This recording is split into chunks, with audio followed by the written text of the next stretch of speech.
কি গো গিন্নি, এটা কিসের ফর্দ? কোনো অনুষ্ঠান হবে নাকি? বিয়ে হবে গো। বিয়ে? কার বিয়ে?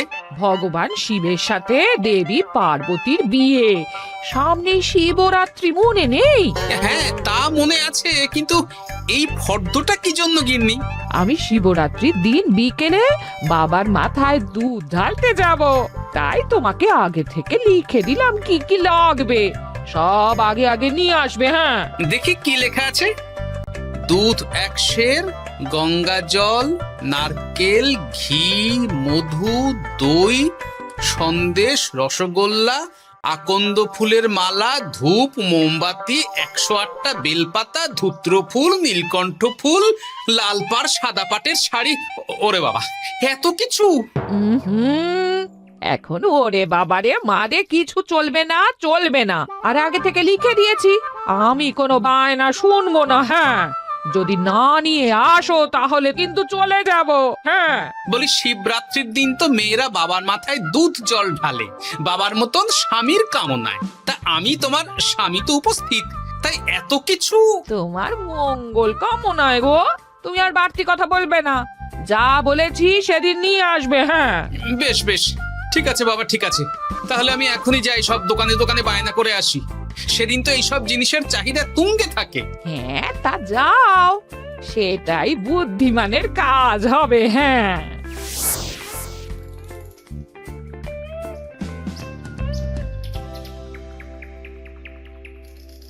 আরে এই তো পুটির বাবা, সকালে রাজসভায় গিয়েছিলে কিন্তু তেমন কোনো কথা হলো না। হ্যাঁ গোপাল দাদা, এখন কি যে করি।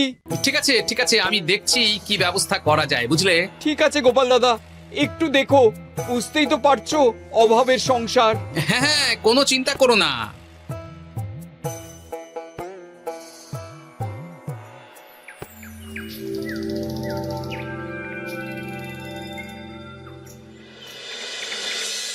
আচ্ছা, আজ তাহলে শিবরাত্রির আয়োজন নিয়ে আলোচনা হোক।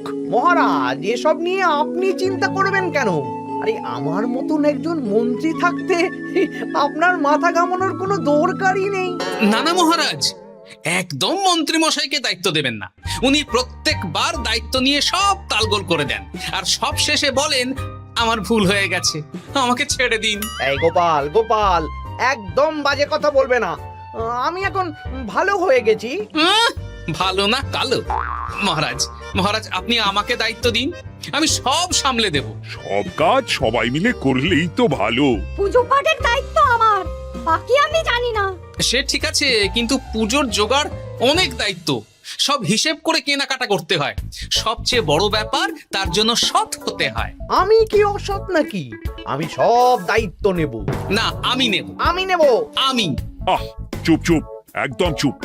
গোপাল দায়িত্ব নেবে না মন্ত্রী, সেটা তো বিচার করতে হবে। কিভাবে বিচার করবেন মহারাজ? হ্যাঁ, একটা বুদ্ধির পরীক্ষা নেওয়া হবে। আমি এখন গোপালের চেয়ে অনেক বুদ্ধিমান হয়ে গেছি। তাহলে তো ভালো, তুমি গোপালের বুদ্ধির পরীক্ষা নাও। যদি গোপাল জিতে যায় তাহলে গোপালই দায়িত্ব পাবে, নইলে তুমি। ঠিক আছে, আমি এক্ষুনি প্রশ্ন করছি। হ্যাঁ হ্যাঁ, করুন করুন। হ্যাঁ, এমন কি জিনিস যা তুমি যতই খাও পেট ভরবে না? বাবা, মন্ত্রী কি প্রশ্ন করলে! গোপাল, বলো বলো বলো। এবার জমবে মজা। বেশ, তাহলে বলি। হ্যাঁ, বলো বলো। উত্তর হলো বাতাস। যতই খাও পেট ভরে না। গোপালের কি বুদ্ধি! ও মন্ত্রী মশাই, এই গোপাল তো প্রথম দানেই বাজিমাত করে দিল। হ্যাঁ, প্রথমটা তো সহজ ছিল। ঠিক আছে, এতই যদি বুদ্ধিমান হও তাহলে আরেকটা পরীক্ষা দাও। হ্যাঁ মন্ত্রী, বলো। এবার আপনারা একটু অপেক্ষা করুন, আমি আসছি।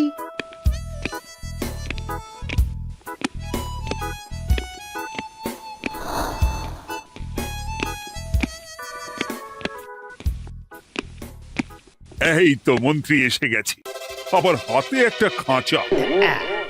এই নাও গোপাল, এই খাঁচায় একটি অদৃশ্য মুরগি আছে।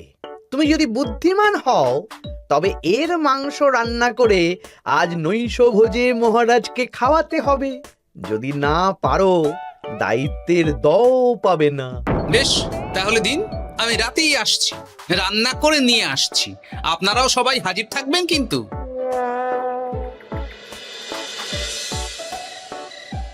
এই সেরেছে, গোপাল যে এখনো এলো না। গোপাল নির্ঘাত ফেসেছে। এই তো চলে এসেছি, এ কি গোপাল, তুমি তো খালি হাতে। মাংসের ঝোল রেঁধেও এনেছি। কই গোপাল, অদৃশ্য মুরগির ঝোল কোথায়? হ্যাঁ, কোথায় গোপাল? আহ, মহারাজ, অমন সুস্বাদু মুরগি আমি আগে কখনো খাইনি। আমি সেটা রান্না করে রাজপ্রাসাদের প্রধান ফটকের বাইরে রেখে এসেছি। মস্করা হচ্ছে, চলুন তো গিয়ে দেখি। হ্যাঁ, চলো তো।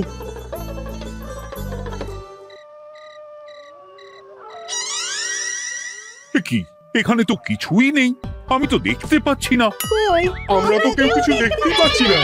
কোথায় কোথায় মাংসের ঝোল? আরে মন্ত্রী মশাই, অদৃশ্য মুরগি রান্না করলে ঝোলটাও তো অদৃশ্যই হবে।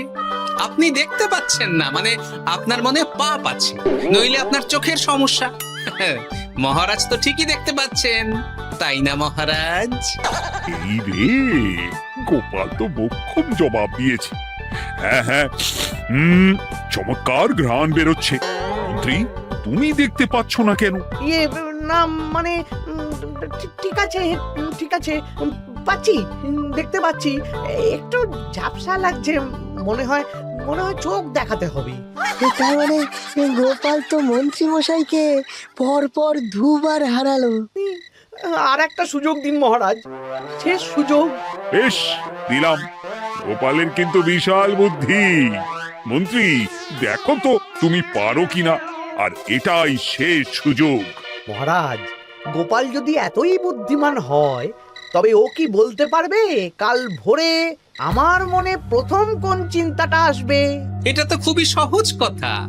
কাল ভোরে আপনার মনে প্রথম চিন্তা আসবে মহারাজ যেন দীর্ঘজীবী হন এবং রাজ্যের উন্নতি হোক। এই সেরেছে, এবার তো মহা ফাপড়ে পড়লাম। আমি যদি বলি না, এটা আমার চিন্তা ছিল না, তবে মহারাজের কাছে গর্দান যাবে। আর যদি বলি হ্যাঁ, তবে গোপালের বুদ্ধির কাছে আমাকে হার মানতে হবে। কি মন্ত্রী, বলো। হ্যাঁ, ঠিক বলেছ গোপাল, এটাই আমার চিন্তা ছিল। সাবাস গোপাল, সাবাস, কি তীক্ষ্ণ বুদ্ধি। তাহলে এই বুদ্ধির পরীক্ষায় বিজয়ী হলো গোপাল। জয় গোপালের জয়। তাহলে শিবরাত্রির পুজোর আয়োজনের দায়িত্ব এবার গোপালের। আমার আর কোনো চিন্তা রইল না। মহারাজ, গোপাল তো সব দায়িত্বই পেল, আমাকেও কিছু একটা দায়িত্ব দিন। আমিও একটা ঈশ্বরের সেবা করার সুযোগ চাই। আহ, তুমি তো হেরে গেলে। তাতে কি, ভালো কাজ করতে চাইছি, একটু সুযোগ দিন মহারাজ। বেশ, তাহলে তুমি গ্রামবাসীদের ভোগ প্রসাদ খাওয়ানোর দায়িত্বটা নাও।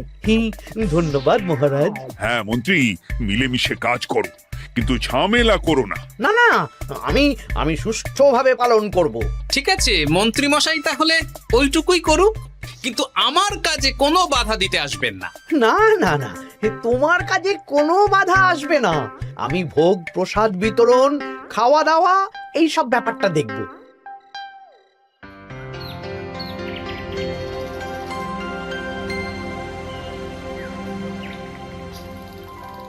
বলুন মন্ত্রীমশাই, সকাল সকাল ডেকে পাঠালেন।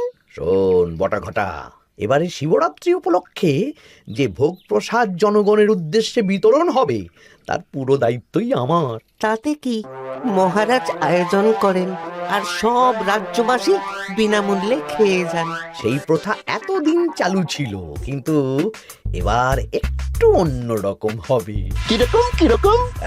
তোরা দুজন আমার নাম করে সব গরিব প্রজাদের কাছ থেকে ভোগ খাওয়ার জন্য চাঁদা তুলবি। শিব পুজোয় চাঁদা? হ্যাঁ দাদা, না মানে ঘটা, খুব সামান্য। বাড়ি আর দোকানগুলোয় যাবি আর মাথা পিছু 1 আনা করে তুলবি, কেমন? বেশ, তারপর বলবি ঢালাও খাওয়ানো হবে, এলাহি আয়োজন। আচ্ছা ঠিক আছে। তবে ভুল করেও কোনো রাজসভাসদদের বাড়ি থেকে বা মান্যিগণ্যি লোকের বাড়ি থেকে এই চাঁদা তুলিস না যেন। না না, বুঝতে পেরেছি, তুলবো না। বলবি সারা রাত পুজো হবে, পরের দিন সকালে হবে প্রসাদ বিতরণ। কেমন?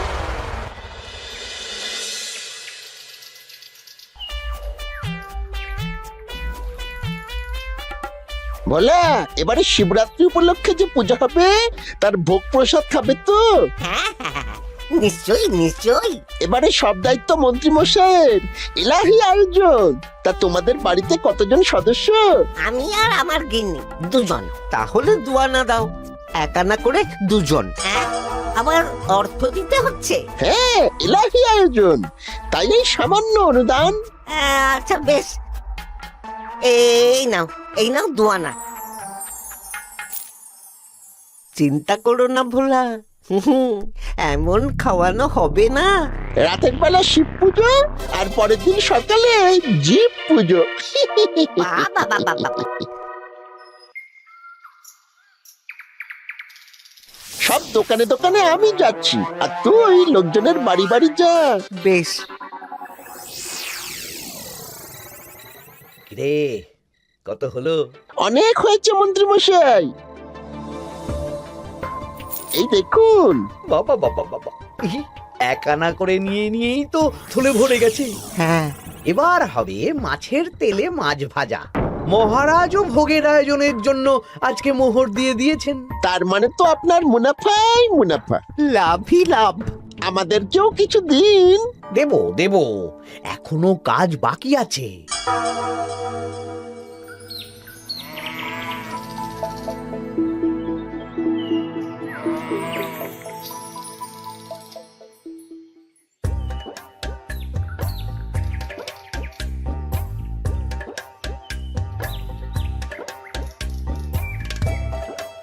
আরে আরে গোপাল দাদা যে, এত কিছু কি নিয়ে যাচ্ছ?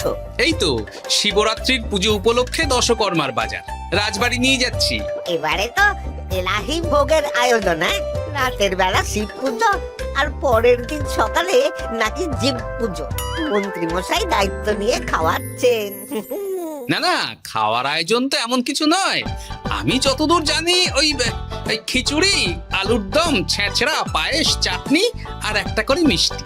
আর যতদূর জানি এই ভোগ খাবার জন্য সব গ্রামবাসী থেকে মাথা পিছু এক আনা করে নিয়েছেন। হ্যাঁ, ভোগের প্রসাদ তো বিনামূল্যে। মন্ত্রীমশাই এক আনা করে মাথা পিছু নিয়েছেন? হ্যাঁ গো, এরকম তো কথা ছিল না। আচ্ছা আচ্ছা, আমি দেখছি কি করা যায়। দেখছি আমি দেখছি।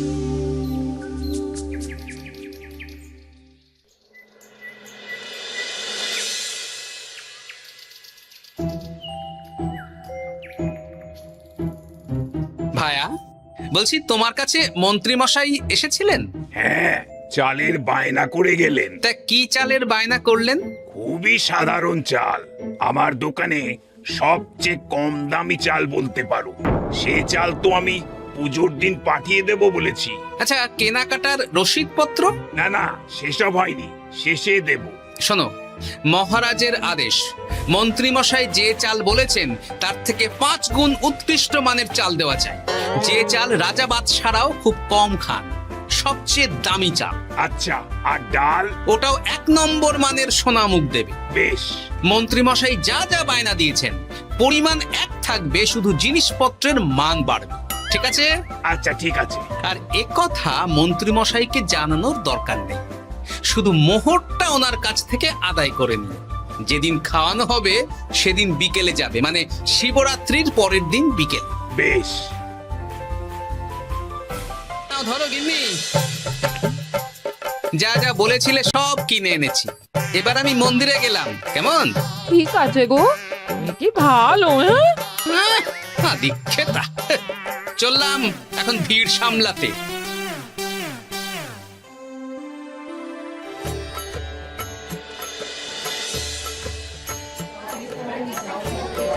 একটু সারিবদ্ধভাবে দাঁড়ান, আপনারও সুযোগ আসবে। বাবা কাউকে ফিরিয়ে দেবে না। দেখো মন্ত্রী, দেখো গোপাল কি সুন্দর ভিড় সামলাচ্ছে। ওকে তো এই জন্যই দায়িত্ব দেওয়া। হ্যাঁ, তাই তো দেখছি। ওম নমঃ শিবায়। হে ভোলানাথ, দেবাদিদেব মহাদেব সকলের কল্যাণ করুন। জয় দেবাদিদেব মহাদেবের জয়।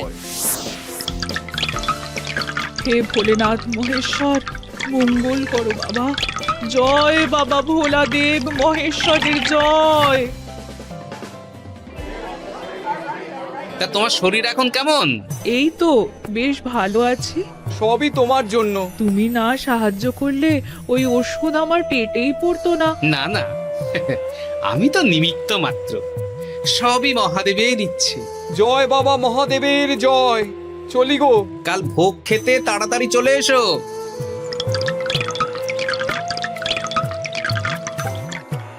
জয় দেবাদিদেব মহাদেবের জয়।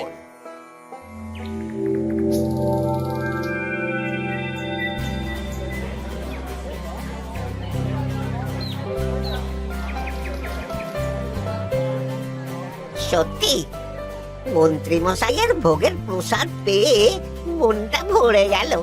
কি সুন্দর রান্না, আর খাবারের গুণমান কি ভালো। তার উপর রসগোল্লা কত বড় বড়। এত বড় রসগোল্লা খাওয়া তো দূর, বাবার জন্মে চোখেও দেখিনি।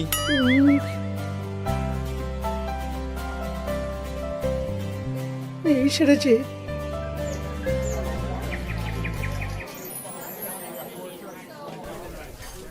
এই যে পাচক ঠাকুর, শোনো। বলুন মন্ত্রী মশাই, আজ আমি খুব খুশি। কেন? আপনি মহান। কেন? মানে আপনি যে চাল পাঠিয়েছেন সে চালে রান্না করা আমার স্বপ্ন ছিল। কি গন্ধ, কি গুণমান, রাজা বাদশাদের চাল বলে কথা। আমি তো খুব সাধারণ মানের চাল দিতে বলেছিলাম, 30 আনা সের মূল্যের চাল। কেন, নবাব বাদশাদের ঘরে এই চালটা থাকে। তাই?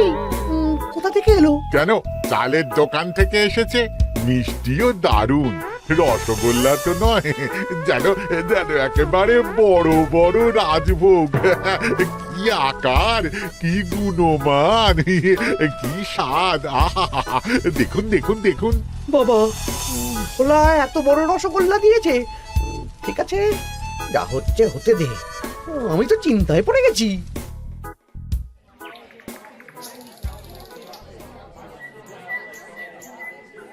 মন্ত্রী, তুমি কি করেছো? তোমার নামে তো সবাই সুখ্যাতি করছে। না না, এই আর কি। আমি যা অর্থ দিয়েছি এই আয়োজনের জন্য তো তার চেয়ে 5 গুণ বেশি মোহর লাগবে, কিন্তু তুমি কি করে করলে? মন্ত্রীমশাই সত্যিই ভালো হয়ে গেছে। দেখো গোপাল, দেখো মন্ত্রী সত্যি বদলে গেছেন। সবই তো জনগণের সেবার জন্য। কে জানে বাবা, কি গড়বড় হয়ে গেল।